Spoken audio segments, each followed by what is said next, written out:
In a lot of SaaS environments, you're also working really closely with sales, but you need to be embedded in those sales conversations and understand the customer language even more so because it's more manual than maybe a PLG motion. On this episode of the Exit 5 podcast, I'm speaking with Sandra Rand. Sandra is a fractional marketing leader who typically works with companies anywhere from 0 to 20 million who are really trying to get their marketing function off the ground, and typically works with companies who are not SaaS companies, which is the topic of this episode. We're talking about the biggest differences between SaaS and non-SaaS marketing. I think a lot of non-SaaS companies are more events forward. I think they're a little bit more ecosystem led or more, we don't have that PLG, we don't have demos or freemium models to rely on to funnel traffic to. It really requires being in absolute lockstep with sales. Sandra has recently become an ambassador of Exit 5, specifically in our non-SaaS subgroup. And she's hosting these meetups every single month with members. And she's talking about some of the biggest things that she's learned from these non-SaaS marketers meetups. So we're going to talk about them and demystify some of the things in this episode. 1, 2, 3, 4. Exit. Cool. I'm here with Sandra. Sandra, how's it going? Hey, doing well. How are you? Good, good. So I want to set the stage for this episode, and then I'll let you talk about a bit about who you are and what you do. But I've noticed that, over the years with Exit 5, we have unintentionally talked about B2B marketing, typically from a SaaS perspective. We haven't come out and said it, but, a lot of our background, like myself, Dave, Dan, the rest of the team is in SaaS. So, a lot of the connections we've built are in SaaS, and a lot of the things we know are related to SaaS. And, we've had a lot of guests at our events and stuff that have come from the SaaS world. And I think that when it comes to LinkedIn and building audiences online, it's a lot of the people who are in B2B SaaS that are doing that. So it's really easy to, pick them out and say, oh, I want you to speak at my event, or I want you to my podcast, because they're the loudest in the B2B marketing room. But then I noticed, maybe this was a couple months ago now, there was a small little portion of our community meeting once a month, calling themselves non-SaaS, so the Non-SaaS Marketers. And it was a meetup that was happening on the last Friday of every month, and it was being hosted by you. And I was like, oh, shit, we're kind of ignoring unintentionally this part of our community. So, you and I had talked, and we decided, hey, why don't we create a space in the community? Why don't we make this an Exit 5 thing instead of making you go outside of the platform? And we'll have this thing every month called the Non-SaaS Marketers Meetup. And, it's something you still host, and you're doing a great job at it. And anyways, I wanted to take the time today to kind of talk about, the differences between non-SaaS and SaaS, what you're seeing in some of your own work. And maybe we can talk about some of the things that, you've learned from the monthly meetups that we've done so far with members. Yeah, sounds good. And I'll just start by saying, we did not feel slighted by Exit 5, by the way. We didn't just sort of come together and be like, nah, there's no space for us.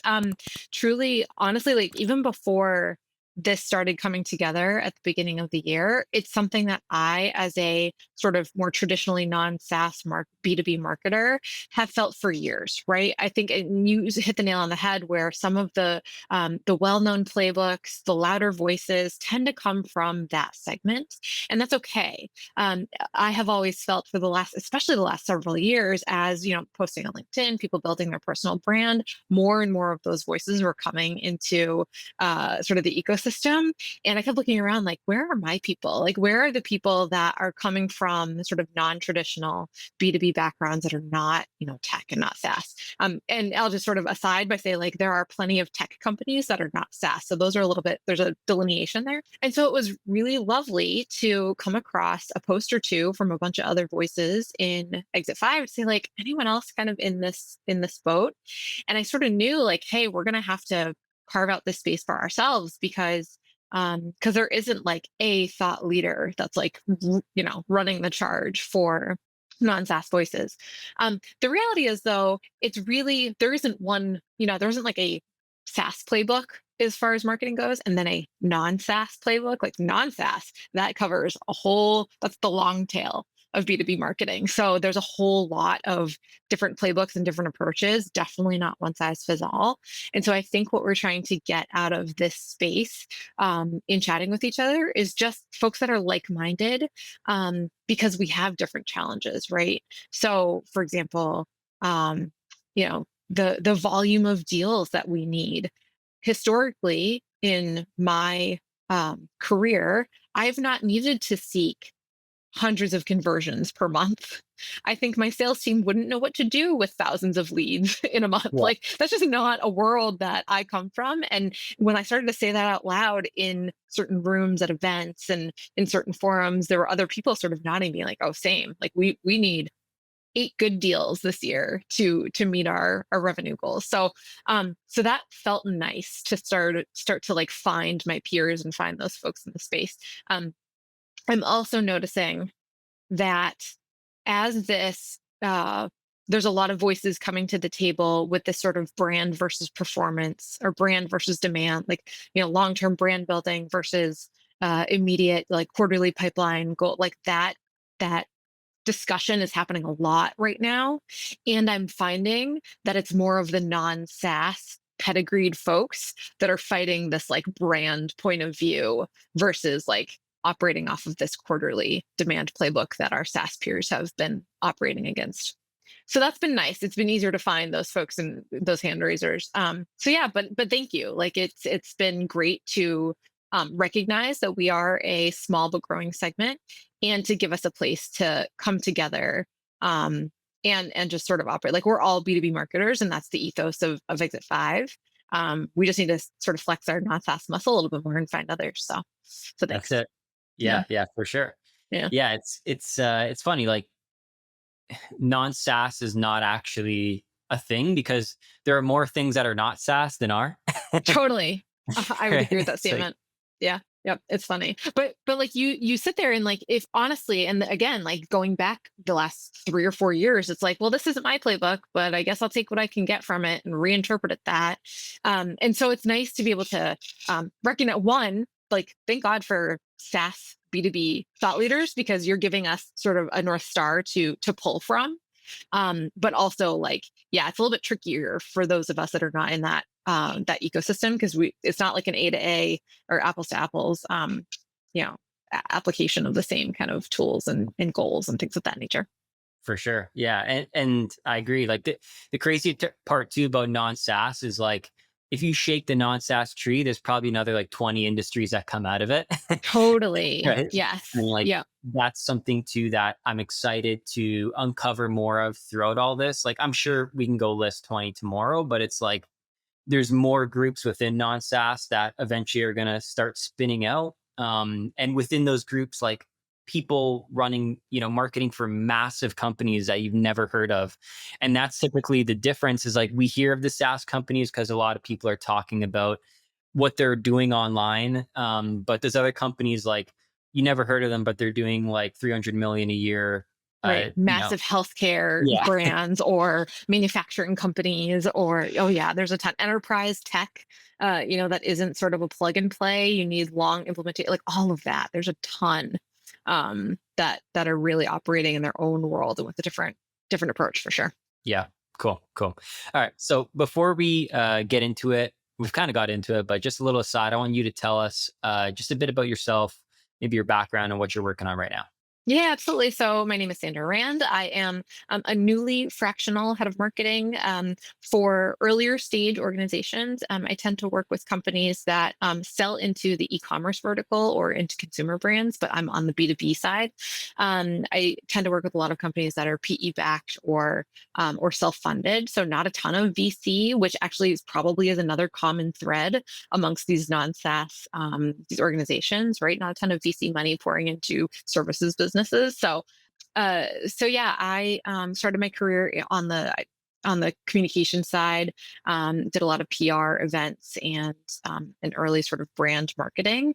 And the common thread amongst every company that I've been going into was there was either tech enabled services or pure play services, or marketplaces, things of that nature. But the tech always took a back seat to the value, right? It was tech, internal tech that you would use. So nothing that I would put product marketing against or anything of that nature because it was behind the scenes. But so that's what my background has been in.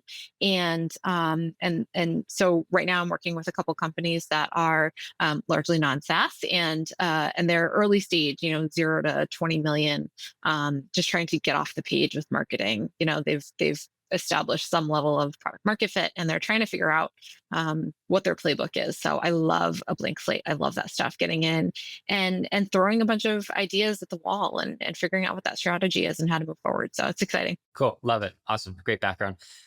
I want to touch on one thing that you said in that intro is talking about, these companies typically don't have VC money pouring in. So do you see that they usually have smaller budgets, or is it just different overall? Like, what does that look like usually? Yeah, I mean, I think it's different. I can only speak for, like we said, this is the long tail, right, of B2B companies that aren't SaaS. But I think, as far as my experience goes, there are smaller budgets that we're working with, and there's smaller margins. If we're not operating with a SaaS background or offering that to the market, our human capital is what we're offering as far as value goes in a lot of ways, right? Not always, but and so that's humans are expensive, and so our margins are different than our SaaS peers. And because of that, I do think that the marketing budgets that I've worked with I've had a large range of marketing budgets, into the millions as well, but those are tougher to come by, but more so, it's just a range. You can go into a non-SaaS environment, and likely you'll find that the budgets are a little bit more conservative, and you sort of have to earn that buffer, as you grow and as you scale and as your brand grows. So yeah, I mean, it always pays to be scrappy, but I think especially so in the non-SaaS environment, you're going to have to do a lot with a little. I think in this environment, in this economy right now, everyone's kind of holding their feet to that fire, unfortunately. But I think that's not something anything. I don't think that's anything new for those of us that have not been in a SaaS environment. Yeah, true. I felt that. Yeah. Cool. So non-SaaS versus SaaS, how do you define the difference? How do you think about the difference between those two things from I guess, a marketing perspective or just overall? Yeah, I think, when I come into an organization that I'm working with, and like I said, it's a lot of companies that either have dabbled in marketing, random acts of marketing, or really they're just starting from scratch.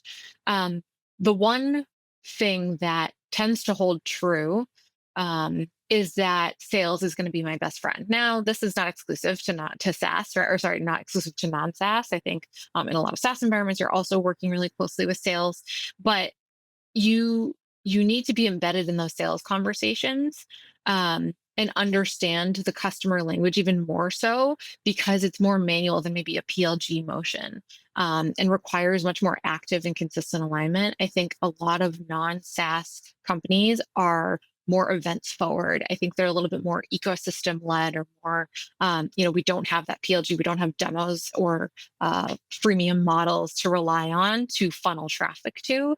It really requires being in absolute lockstep with sales, which again, like I said, is not exclusive to non-SaaS, but it's definitely a hallmark, that most of us, that's the first order of business, is making those folks your best friend. Right, right. Okay, that makes sense. And with that, I'm guessing a lot of sales enablement, a lot of product marketing overall, right? Because it's like it's really about enabling them to go do their job. And like the same is true in B2B marketing overall, but there are different motions where it's like marketing first and sales second. Yeah, and I think, like, to some degree too, it's, yes, there's a lot of sales enablement, right? And making sure that you're not just seen as, the team that makes the case studies and the team that makes the one pagers, but really making sure that, just as any B2B marketer is responsible for driving pipeline, especially, um, I think that it's really necessary for you to acknowledge that um, the sales team, those cycles tend to be a little bit longer in a lot of instances. And so because of that, like how is marketing continuing to assist in the nurturing of those accounts and of those companies that are in your pipeline? Because those are going to be a little bit of a longer sales cycle. So our handoff might be much earlier in terms of that conversion might not come for another 9 to 12 months, depending on what that looks like. And so that's kind of the difference there for me. So one thing I wanted to ask is, I feel like the playbook in B2B marketing is the same a lot of the time. A handful of years ago, we learned from the same couple of people, like the power of, creating a podcast or some kind of video series and using that content to create a newsletter and then, putting those clips all over social media and kind of using that to build this content engine, which helps you build brand and drive inbound. And I've seen a lot of people try and run that playbook and pitch that playbook as a way to do marketing in their company. But from your perspective, should I know again, I know non-SaaS is like huge, so it's kind of ridiculous for me to say non-SaaS, but from your perspective, like, is it different in non-SaaS? Like, are people trying to run this playbook that typically works better in SaaS marketing? I think it's an option. I think everything's on the table, right? The difference is one, where are we funneling people towards or where are we trying to nurture them towards, not funnel them, right? It's typically at a lower volume. So where are we trying to nurture them towards? But also, how do we differentiate when we don't have a product to show? When we are, this is one of the topics that we're thinking about bringing to the meetup is like, when your credibility is what you're selling, when your relationships and your people and your thought leadership is really the product, right? Like, how do you differentiate that? And so I think the same goes for any organization in B2B right now, which is just highly, highly creative and differentiated approaches to content. And it's tenfold for non-SaaS because we don't necessarily have demos, freemium sort of early stage, test, trial runs. Those types of things are a little less frequent, I think, in a non-SaaS environment. And so you really have to go off of how do I build credibility and how do I build trust so much so that people are going to organizations will convert off of what I've sold them, right? And so I think there's a world where it actually requires us to be a little bit more creative. And I love that challenge. I think the content, good content, is regardless of whether it's SaaS or non-SaaS. But I do think in a world where credibility is the differentiator as the thing that they're buying into, and your ability to provide value and being able to show that and not tell that is trickier when you don't have a product to point towards. So, yeah, I mean, I think like there's also what I'm seeing and what I've experienced is that it's also very way more events forward. And so again, I don't think that's exclusive to, or definitely no, it's not exclusive to non-SaaS, but I think there's a world where non-SaaS organizations know how to leverage events a little bit better because that's getting in the room with people is half the battle sometimes because there's only so much of a footprint that they can find online. So I think there's something to be said for that. There's also the word of mouth piece. I think word of mouth and our topic last month, driving referral programs was such a hot button issue because one, no one has it systematized. I think it's a great opportunity for us to, sort of non-SaaS folks to say, okay, this is what that playbook is. But again, very different. If you listen to that playback, we had different types of companies all, saying, well, this is my approach and this is my approach, and none were the same.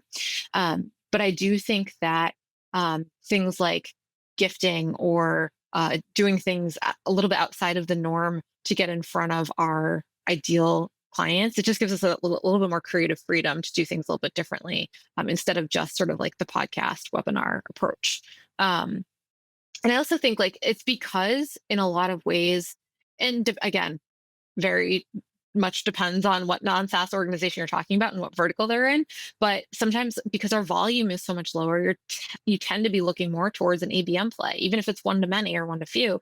It's a little bit more of an ABM play versus a really broad TAM with a lot of demand or a lot of demand that needs to be created.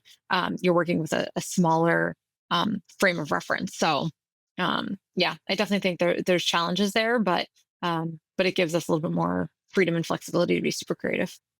Cool, cool. Yeah, I want to break down you said they're more events focused.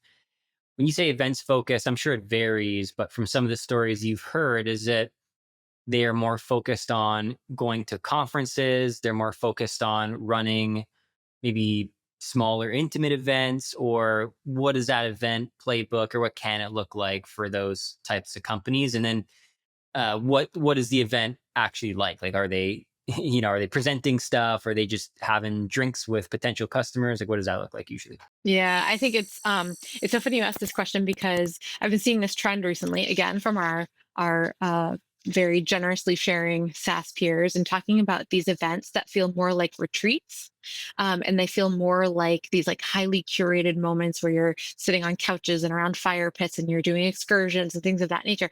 That in so one of the segments that I've worked in for a long time was targeting e-commerce sellers, and targeting Amazon sellers, and that sort of uh, structure of an event has been done for years by these guys. These guys have been doing sort of the retreat style for a long, long, long time. So it's great to see other types of segments and groups sort of doing those types of events because I think they facilitate a lot of really strong relationship building.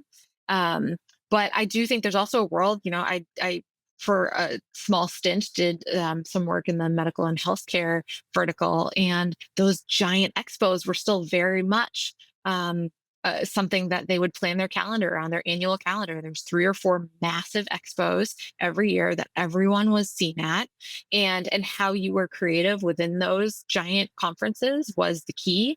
But business was done on an expo hall floor in a booth. And if you turn to a B2B SaaS marketer right now, they'll tell you that's the last thing that they're going to invest in is a booth at an expo, right? And so it really, your mileage may vary depending on the segment that you're in or the vertical, but I think it's all on the table. I do think though, intimate from my perspective always wins, just because it's so much better to be able to have a conversation with someone and get to know them as a human being, especially if you're talking about, okay, we're going to enter into something where it's a 12 to 18 months sales cycle. You're not going to buy from me tomorrow, so let's start small. I know plenty of organizations that also keep um, I've never said this out loud where it sounds creepy, but like keep profiles on people where it's like, hey, this person has a family and they vacation here every year and they are interested in these 3 activities. And that's really meaningful when 4 months down the road you told me to check in next quarter. And hey, while I'm checking in, I'm gonna ask you how the family's doing. And did you see that thing that happened up in this location last week? Because I know that you guys go there. Things like that nature are just such a game changer. It's tough to scale some of that, but I think when you're at events, you really get the chance to know people. That's the way to do it. And again, that's not exclusive to non-SaaS, but I think that it's definitely a foot forward for us. That's kind of our default approach. Yeah, yeah, I totally feel you.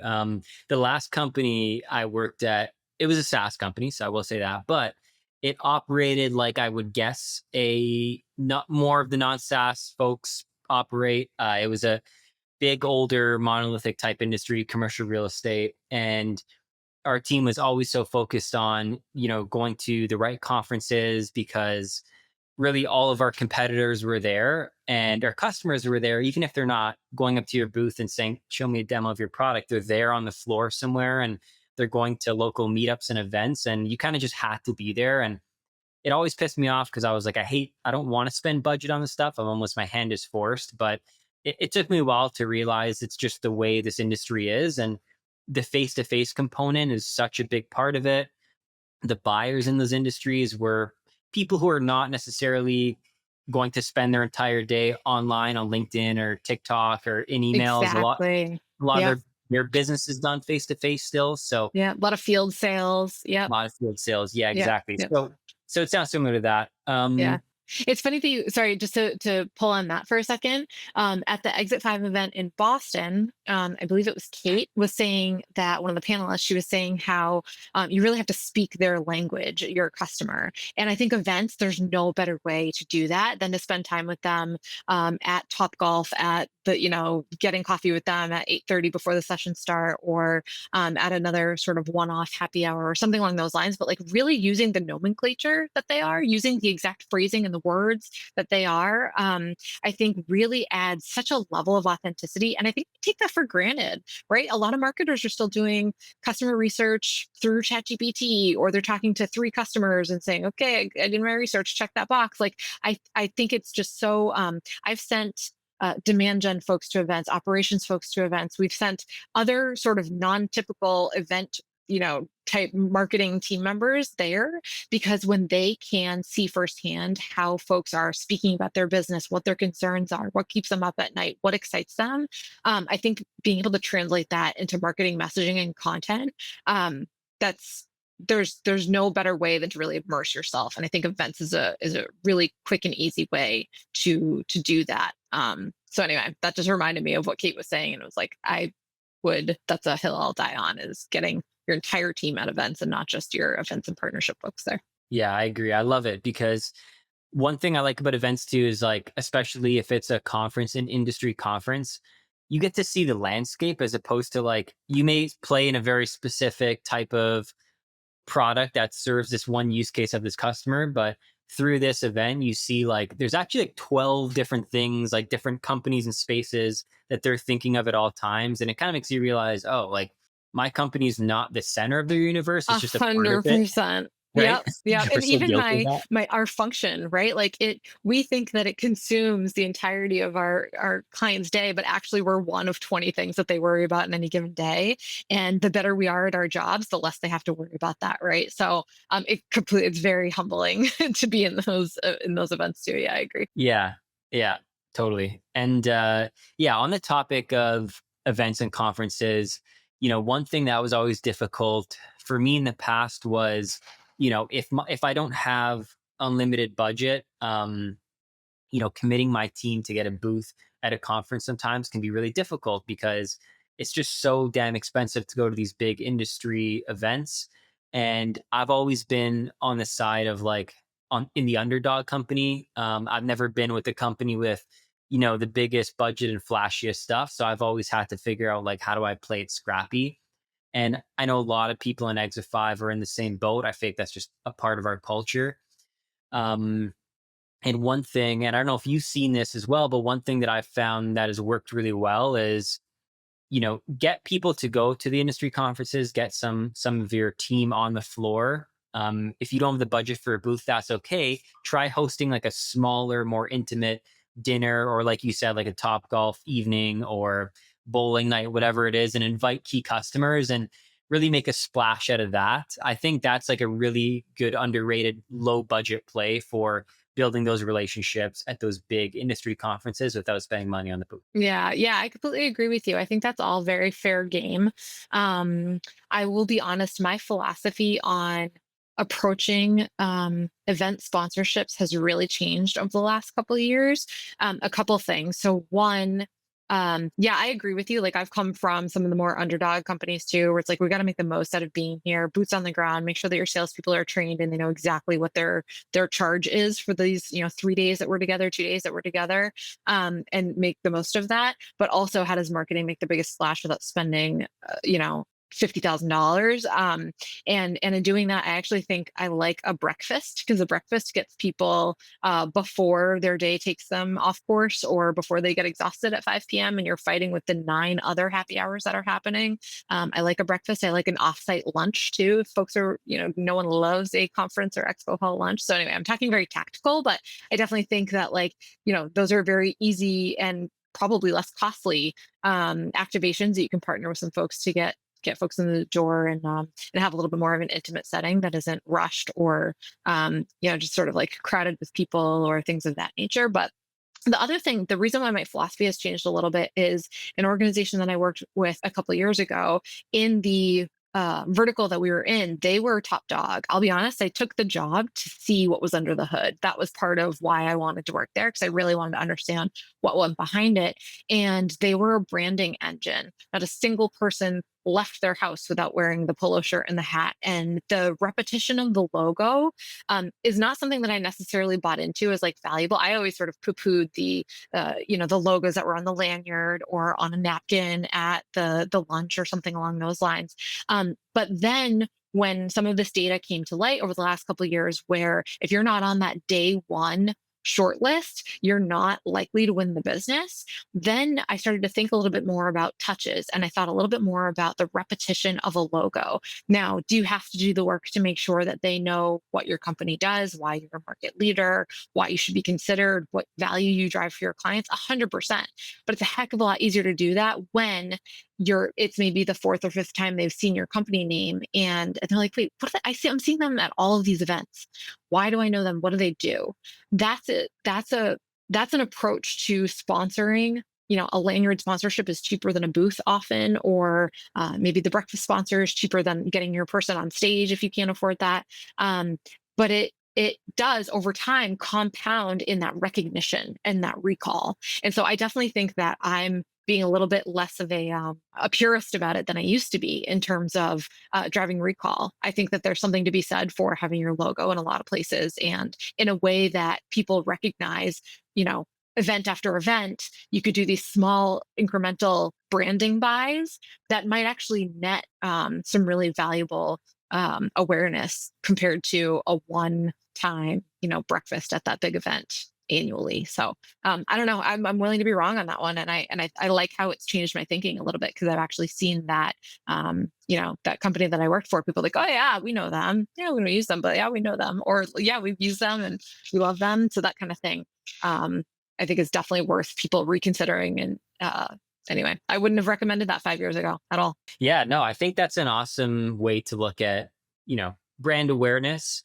I think like we underestimate how much people need to see our name to truly remember who we are. And then even like have the energy to go and look at maybe what we do. Like if you hear a company's name or someone's name like 10 times and you have no clue, you may be more inclined to be like, wait, like, what does this person do? Or what does this company do? And then you're like, okay, like they do this thing. But then down the road, there's a time when they're like, oh, actually, I need someone who can help with this. And I know like one or two people or one or two companies. Let me go check them out and see if they're a good fit. So I absolutely Yeah. believe in like, how can I just, it sounds cliche, but how can I just use these events to stay top of mind, to stay in the conversation? Because unfortunately, if you don't put anything into them, your competitors are, and it kind of sucks that your hand is forced, but your competitors are, and like very quickly people even start to question, or at least from what I've seen, if your company's still in business at all. Yeah. Yeah, Which is like, there's a lot of that happening right now, especially, right? There's a lot of uncertainty. And so I think it puts people on the defense a little bit of like, I did read or I learned at one of the events last year that people are more afraid to make the wrong decision than no decision at all. So, if that's one of the questions of like, are these guys going to be around in another 24 months as I make this big long-term purchase? That's something to be thoughtful about. I think too, there's um, let's talk about what's real in B2B marketing. A lot of people are getting referrals and getting ideas from their peers of like, hey, who do you use for X, Y, and Z? If you give me a list of three companies I've never heard of and one company where I keep seeing them at events, oh, that's what they do. Oh, got it. Okay, yeah, I've heard of them. Heck of a lot more powerful than, hey, you really love company Y? I've never heard of them. What do they do? Like you know what I mean? That branding and that like repetition of the awareness, I just think is so understated right now. yeah, exactly. Yeah. It's like Dave always talks about, and I'm sure he got it from somewhere, but marketing is very much a game of perception. So, when you've seen a company logo or name so many times, especially at like big industry events or conferences, you're more likely to think, okay, like, they're in the mix, they're in the conversation. Like obviously they're somewhat of a big player and trustworthy if they're always in the mix, right? Whereas if you've never heard of like company XYZ.io, you're like, oh, like who are these guys, right? I don't know if I trust them. So Yep, need a little bit more selling, a little bit more credibility before you go there. Yep. yeah, exactly. Okay, cool. So you talked a bit about, you know, word of mouth and referral programs. I want to dive into that. I know that was like a really big topic in the last meetup that you guys did. So, yeah, I guess like at a very high level, what were some things that came out of that meetup that maybe, were doubling down on what you already thought, or some things that were surprising? Yeah. So, I mean, some of the things that we're doubling down on, we talked a lot about gifting. We talked a lot about gifting in a way that wasn't your go-to, logo T-shirt or, a gift card. I think when you're talking about the kind of word of mouth marketing that a non-SaaS company might look towards, it's not just customers, right? In a lot of cases, some of these companies don't have hundreds of customers. They might have 2 dozen, 3 dozen. And so being able to temper your ask for a referral with an ask for a case study and ask for a quote and ask for an upsell, like you kind of have to temper all of that. And you can only ask your 24 clients for a referral so many times in a way that doesn't feel like you're really putting a burden on them. At the same time, you know, referrals start with white glove service and exceptional service experience. You're not going to be able to drive a scalable word of mouth program without providing good value to your clients and your customers. So, there's something to be said for referrals are actually a lagging indicator of great service, which I really liked that notion. And they're fueled by emotion. They're fueled by joy. They're fueled by making your clients look like rock stars and making them look good and helping them achieve their goals. So it all starts there is, referrals are not a marketing problem exclusively. We are probably the people that come to the table and say, guys, we got to put some actual process behind this and make it repeatable. But your client success, your sales team, everyone, your executive team, everyone has a responsibility for making a word of mouth and referral program successful. Yeah, yeah, that's such a good point. Like, referral marketing just typically falls on the plate of marketing because it seems like a marketing activity. But at the end of the day, there's no amount of marketing that's going to make you recommend a shitty product, right? It's 100%. like if you leave a restaurant and you hated the food, but they gave you $200 to go tell a friend. I mean, unless maybe you're somebody with no morals, like you probably don't want to, you're not going to tell anyone, right? Like you're just going to do that for free if you like the food anyway, just because people like to talk about the things in their life that have helped them or worked. Like it's just something humans enjoy doing. Yep. Like, you see a friend and one of the first things you might tell them is, oh, like I did this really cool activity with my kids, or I went to this awesome restaurant with my wife the other night. That's just something that we enjoy doing. So if you provide that good service, it does take care of itself a lot of the time. But you talked about gifting. Is that something that people have used to operationalize their referral programs, or is that more of like a top of funnel thing? Like, how are people using gifting usually? Yeah, I definitely think it's both. I think that it has to be timed really well. I don't know that I don't recall if there was anyone on the call that was using, for example, enterprise level platform like a Sendoso, but there are smaller niche sort of apps and platforms that you can use where you're buying into a one-off gift. You don't necessarily have to have a monthly spend or anything of that nature. I've used some of those scrappier tools, and they just as much get the job done.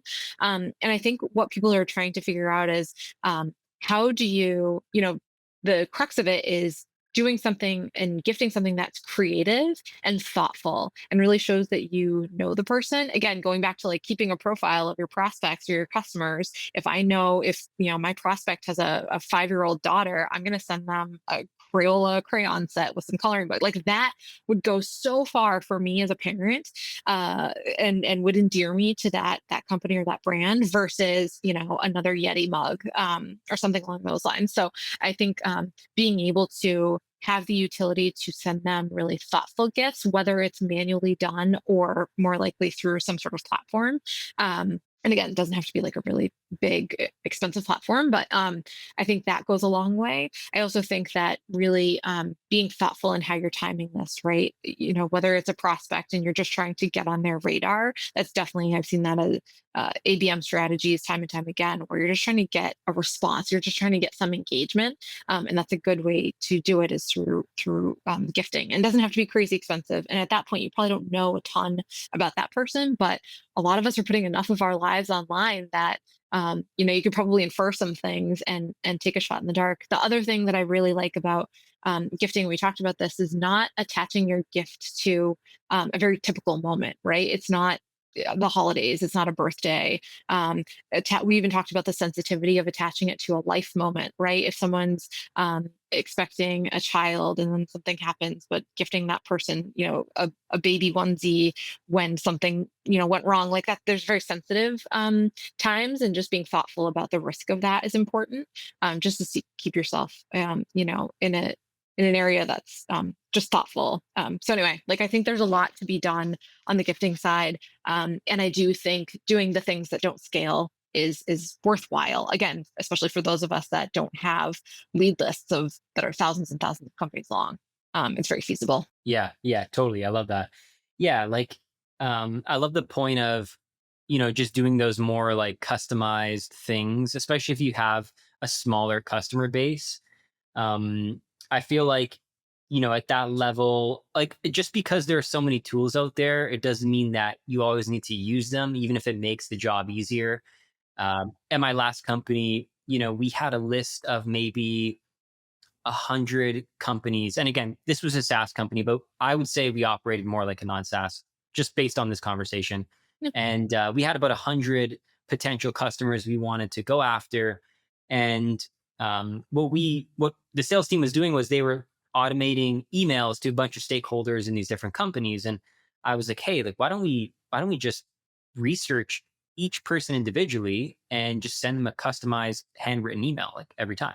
And, obviously there's a ton of pushback from the sales team. It never happened because they didn't want to sink the time into it, but we weren't getting any results from the automated messages. So I think it's like, it may seem crazy to, send 100 personalized emails or even a couple hundred, but if you just do that over a couple of months and you're really intentional about what you're saying and who you're saying it to, I almost guarantee that slight lift you'll see from it. It's not going to be crazy high, but that slight lift will be worth your pipeline, especially if you only really need, like you said, that extra handful of customers every single year, right? Stuff goes a long way. Exactly. Yep, absolutely. Yeah, no, I think it makes a ton of sense. And you really have to, this is where it's so important to have that alignment with sales and the rest of your go-to-market sort of team, that the things that don't seem to scale, the things that are less able to be automated, are really where you're going to differentiate yourself from everyone else that is spraying and praying and blasting email cadences and sending them the Yeti mugs and the things of that nature. I really think that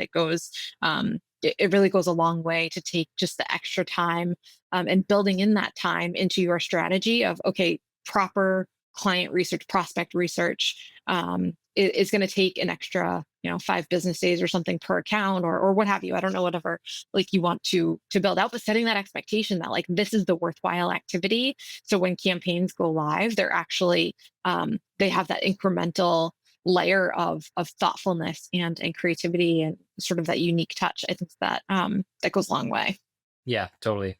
Cool. So we talked about gifting was a big thing that came out of that last call. Any other topics that stood out? Yeah, I think the other thing too is around the idea that it's not just your clients who are referring you, right? If you're talking about word of mouth and referral programs, you might have partners. You might have.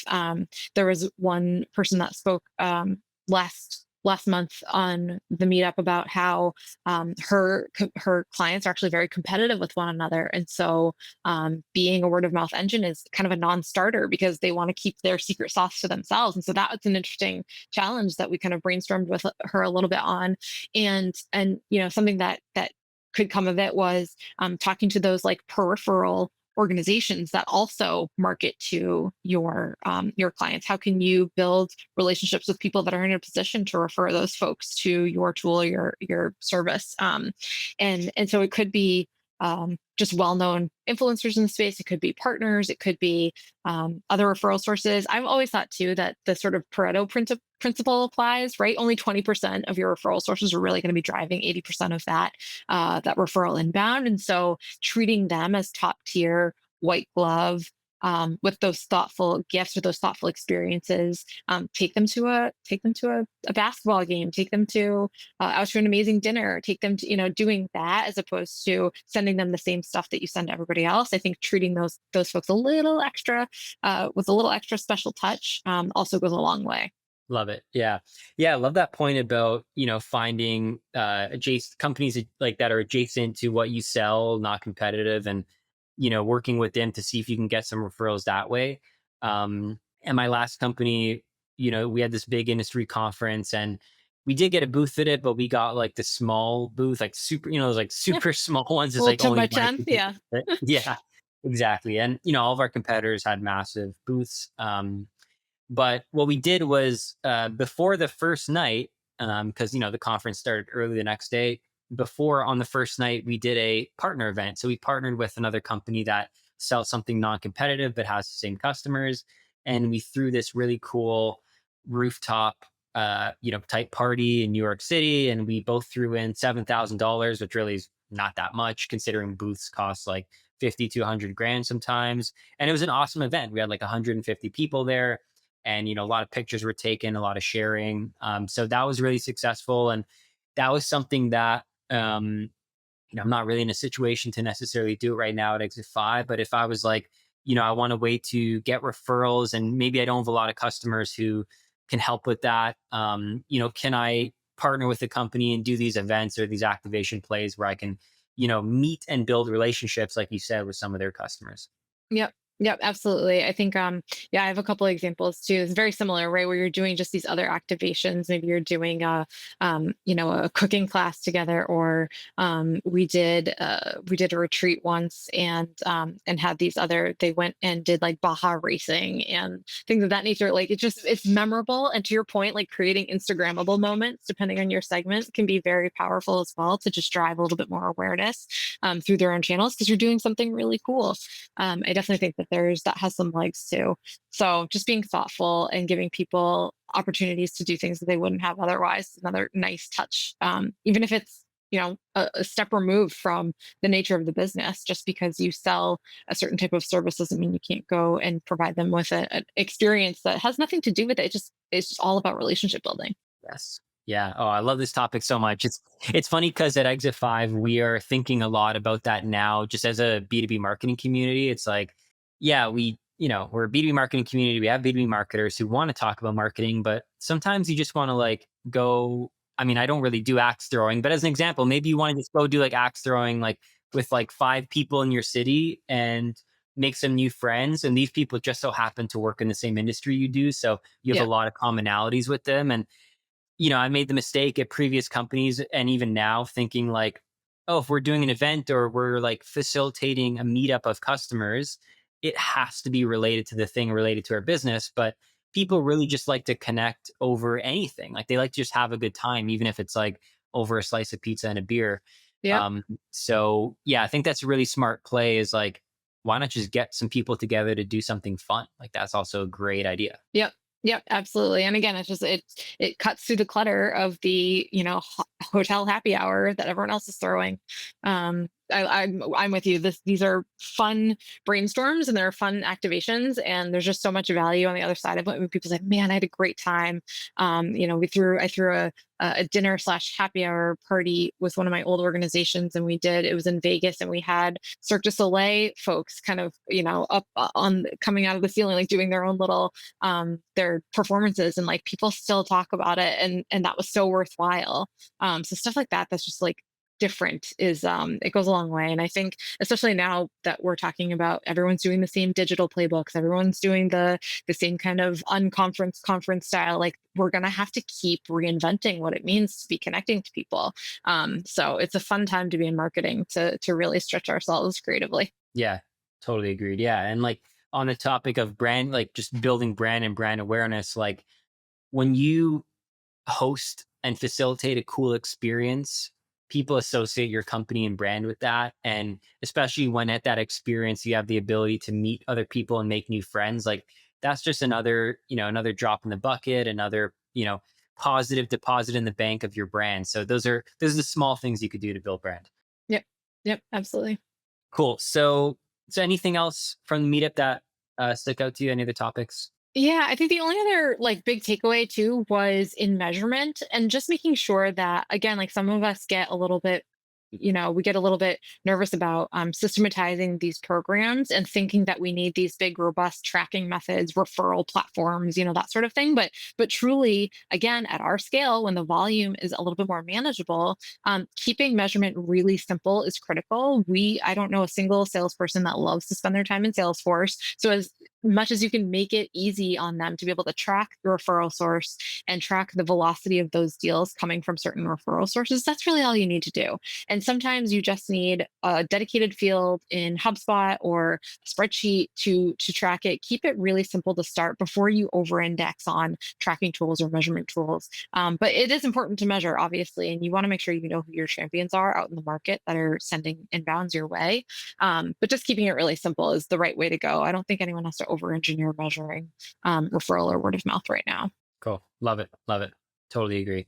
Cool. So we're almost up on time.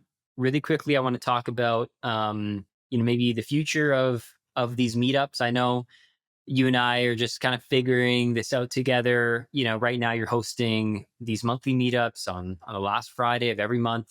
Do you know the topic yet for the next one, or were you thinking of going with it? Yeah. So one of the topics that keeps coming up is this notion of building your credibility. And I think it dovetails nicely with a brand experience, right? Your brand is not just something that marketing establishes and puts out into the market. You really need client success, sales, product or whoever, services team, delivery team. Everyone needs to be on the same page as far as what the expectation is for maintaining the company reputation and credibility. And so I think that's what we're going to explore this month. Cool. Sounds awesome. Great. Well, Sandra, this has been awesome.